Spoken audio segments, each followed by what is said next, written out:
My name is Nnedi Okorafor, and I am a science fiction and fantasy writer of over 15 books for adults and children.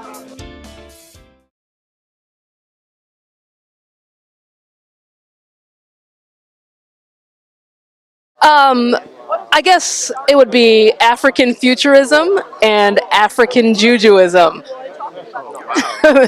Those would be my genres. If I had to choose one, I like to kind of just do my own thing. Well, I was born and raised in the United States to Nigerian parents, and from a young age they were taking me back to Nigeria, and those trips were really the foundation of everything. I started writing when I was 20, but those trips really kind of solidified my worldview, my heritage, the way I looked at the world, and that really came through in the science fiction and fantasy that I went on to write.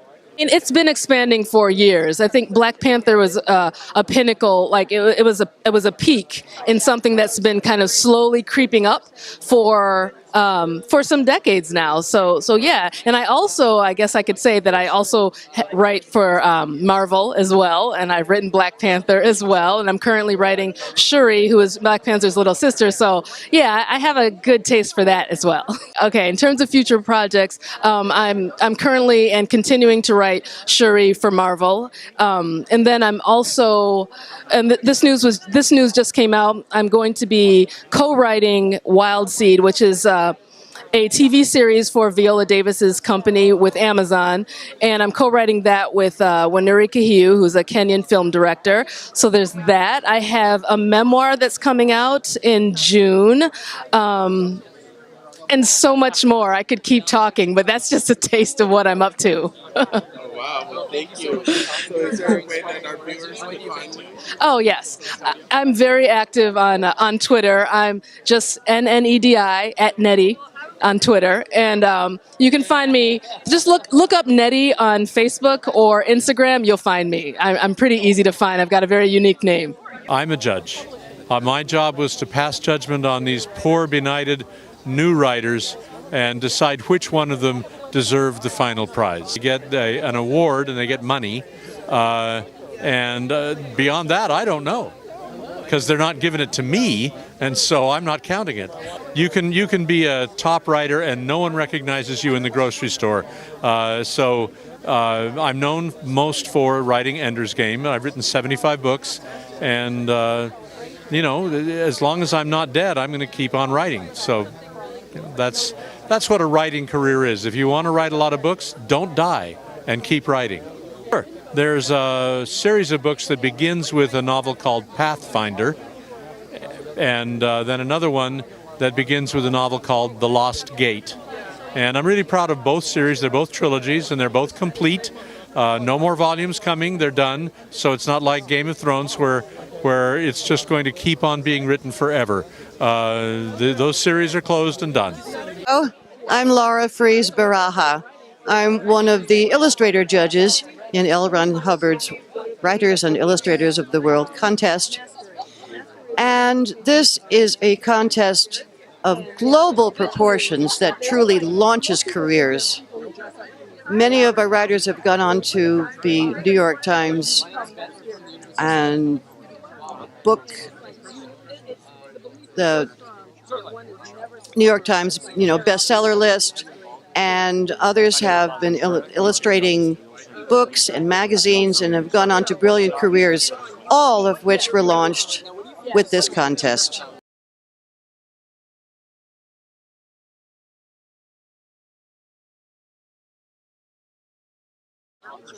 I'm looking for illustrators. I'm looking for people who can take hundreds of thousands of words and condense them into one potent, immediate image that raises questions, the answers of which you're only going to find out if you read the story.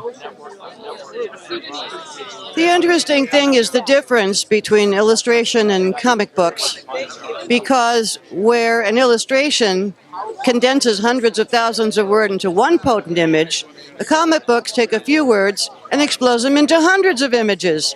They're two completely different genres. My focus, of course, as an illustrator, is to take the words of the author and to understand them and communicate them to an audience. The best example of illustration, if you're trying to learn how it's done and who really set the standard for illustration, you have to look at the work of the most prolific and the most beloved science fiction illustrator on the planet. His name was Frank Kelly Freas, spelled Freas. And I was very delighted to have been married to this magnificent gentleman and from whom I learned my craft. You can see examples of my work occasionally on the internet. I'm particularly proud of a cover I did for an anthology of science fiction stories by women writers. And the name of the book was New Eves. And I published under my maiden name of Freas. And you can find it on the internet. And also, you can find me on Facebook. Yes. My name is Chernik, and I'm the coordinating judge for the Illustrators of the Future. I've also been illustrating for 25 years as a professional advertising illustrator. The Illustrators of the Future was set up by L. Ron Hubbard as part of the Writers of the Future, with the specific purpose of giving young illustrators a leg up in their career so that they could move forward in their careers faster without having to learn a lot of the things that takes us professionals years and years to learn.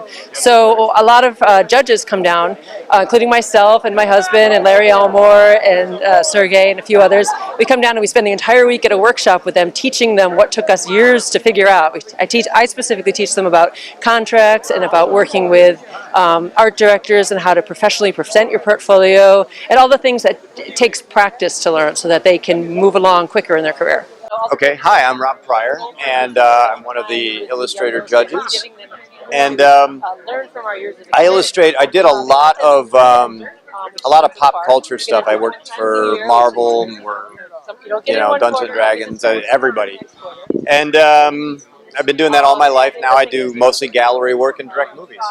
So the things that I look for specifically in some of the younger artists is sometimes past what their art is, and it's about their hello. It's about their attitude and what it is, because even to get this far, all of the artists and writers, for that instance, made it through so many people, thousands of people.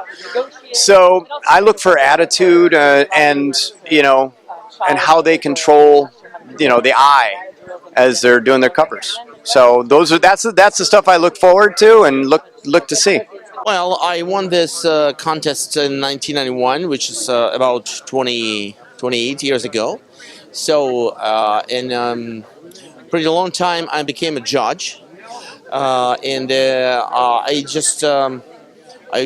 I won some other illustration contests, and I got some other awards. But I moved mostly to the fine art area now, and I do my sculptures, fine art works, in only few illustrations. I'm just mostly moved to the fine art area. This year was a very interesting contestants, and I honestly spoke with them and said that, listen, one of you will get a gold award, and at my choice it is a little bit unfair, because I was very hard to choose between two candidates, and I know that two of you deserve the gold award, like a 50-50, and it was very hard to say that this work better than that work.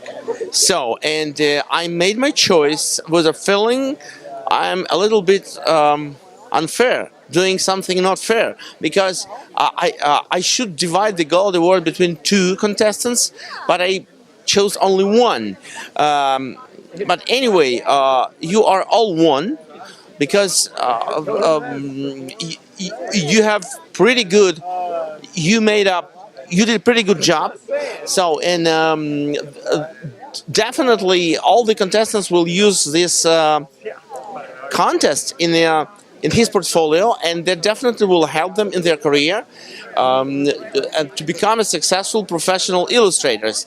But in my opinion, some of them are ready as a professional illustrators. They can work in a publishing house and other places. They are very talented. Especially, I should mention one Chinese girl. She's she made really amazing stuff. I saw her portfolio, and that's probably one of the best portfolios I saw through the whole years. It's very, very nice, very professional, and very creative.